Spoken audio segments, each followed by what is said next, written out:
ఆరోగ్యం? బాగున్నానమ్మా, భయపడుకో, మేమున్నాం, ధైర్యపరిచారు. ఫిలిప్ని కూడా అదే చేశారు. ఈరోజు ఈ మాటలు వింటున్న సహోదరి సహోదరా, కుమార్తెల లాంటి ప్రేమ కూడా కుమారులకు ఉండాలి. కొందరు తల్లి మంచిది, తండ్రి మంచోడు కాదనుకుంటారు. కొంతమంది కుమారులు తల్లి ప్రేమ అప్పుడే చూపిస్తుంది, తండ్రి ప్రేమ వెంటనే బయటపడదు. ఆమె ఏడిసి దగ్గరికి పిలిచి రాయి అది ఇంత అన్నం తీసుకొని తినిపించి కూర్చోబెట్టుకొని పలకరిస్తే మా అమ్మ మంచిది అనుకుంటారు. తండ్రి, రాయ్ ఎటెళ్ళావురా, పొద్దునగానే వెళ్ళి ఈ రాత్రి దాకా ఏం చేస్తున్నావు, ఎక్కడ తిరుగుతున్నావు, అసలు పరిస్థితులు బాగలేవు అని కాస్త గద్దించాడు అనుకోండి. పెదాలతో గద్దిస్తాడు కానీ హృదయంలో తల్లి కంటే 100 రెట్లు తండ్రికి ప్రేమ ఉంటుందండి. హల్లెలూయా.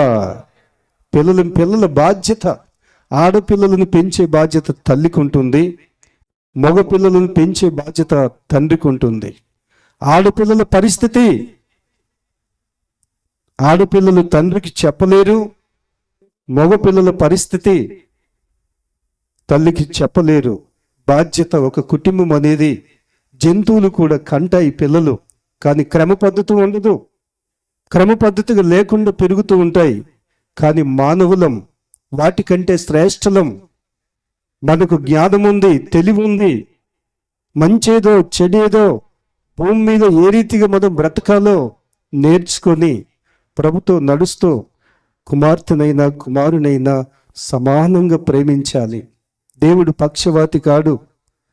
వాళ్ళిద్దరినీ దేవుడు ఆశీర్వదించి వెళ్ళి అభివృద్ధి చెంది భూమిని నింపండి అన్న దేవుడు ఈరోజు కుమార్తెను చిన్న చూపు చూడడం, కుమార్తె జన్మిస్తే ఏదో ఒరిగిపోయినట్లు, కుమారుడు జన్మిస్తే ఏదో పొంగిపోయినట్లు భావిస్తూ ఉంటాం. ఇలాంటి ఆశలు వదులుకొని దేవుడిచ్చిన సంతానాన్ని, దేవుడిచ్చిన గర్భఫలాన్ని, దేవుడిచ్చిన బహుమానాన్ని ప్రతి విషయములలో అయ్యగారు చెప్పినట్లు దేవునికి కృతజ్ఞతాస్తుతులు చెల్లిస్తూ ఆయన పాదాల మీద పడి ఆయనను గుండెల్లో చేర్చుకొని కుటుంబములో యెహోషువలాగా నేను నా ఇంటి వారును దేవుని సేవిస్తామని అన్నట్లు కుటుంబం అంతా దేవుని సన్నిధిలో పడి ప్రార్థించినప్పుడు కుమార్తె కుమారుడున్నా కుమార్తె ఉన్నా అది చూపుతో దేవుడు నిన్ను చూస్తాడు.